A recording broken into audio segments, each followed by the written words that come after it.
Friends, welcome to shorthand smart learning. आज की dictation आपके 2017 की मुख्य परीक्षा की डिक्टेशन होगी, जो कि 80 शब्द प्रति मिनट से होगी। ऐसी ही डिक्टेशन 2017 में आई थी और इस बार भी इसी तरह की डिक्टेशन आने की संभावना है। तो आप इस डिक्टेशन को लिखिए और इसमें आप बताइए कि आपकी कितनी एक्यूरेसी रही, कितनी मिस्टेक रही। और या आप इस डिक्टेशन को लिख पा रहे हैं तो बहुत ही अच्छी बात है। मतलब अगर आप में इस डिक्टेशन में 5 से कम मिस्टेक करते हैं तो आपका सिलेक्शन लगभग पक्का हो जाएगा।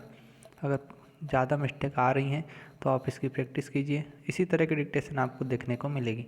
डिक्टेशन शुरू होगी 5 सेकंड बाद। उससे पहले आप डिक्टेशन को शेयर कर दीजिए ताकि सभी लोगों तक डिक्टेशन पहुंच पाए। स्टार्ट। इस बात पर विचार किया जाना चाहिए कि अभियुक्त साक्ष्य को प्रभावित कर सकता है या नहीं, या न्याय की प्रक्रिया में हस्तक्षेप करने का प्रयास कर सकता है या नहीं। विराम। किंतु कौमा इतना काफ़ी नहीं है। विराम। माननीय उच्च न्यायालय या सेशन न्यायालय ऐसे मामलों में भी जमानत रद्द कर सकते हैं जिनमें जमानत मंजूर किए जाने का आदेश गंभीर शिथिलताओं से ग्रसित हो और उनसे अन्याय होता हो। विराम।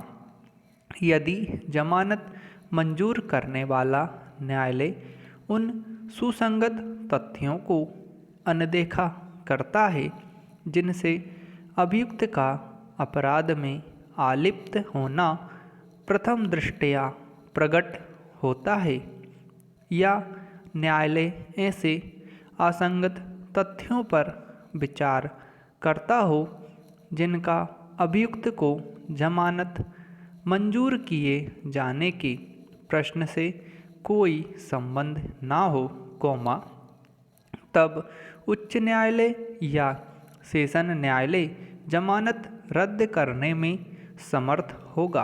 विराम। ऐसे आदेश जमानत मंजूर किए जाने की शक्ति से संबंधित सुस्थापित सिद्धांतों के विरुद्ध होते हैं। विराम।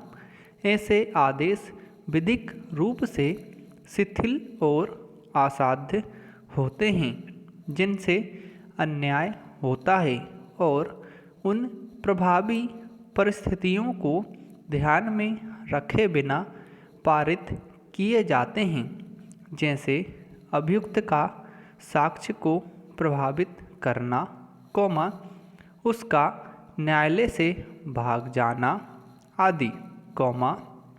ऐसी स्थिति में न्यायालय को जमानत रद्द करने से रोका नहीं जा सकता। विराम।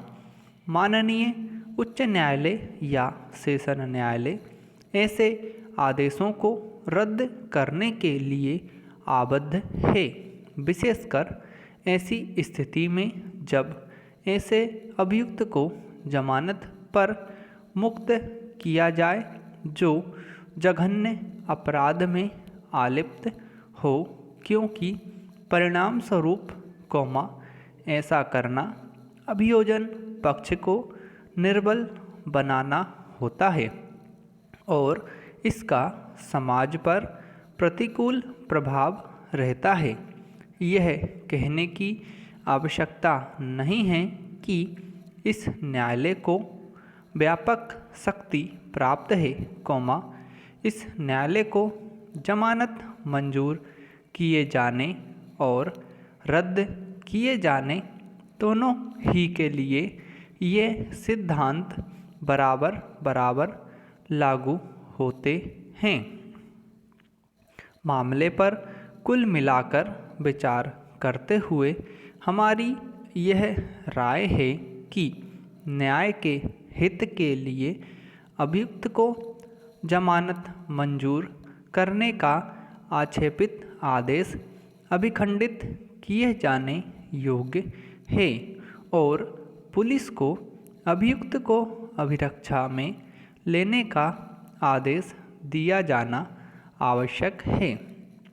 जैसा कि हमने प्रारंभ में ही उपदर्शित किया है कि हमारे समक्ष विचार के लिए महत्वपूर्ण बात यह है कि विचारण निष्पक्ष होना चाहिए और यह सुनिश्चित किया जाना चाहिए कि न्याय किया गया है।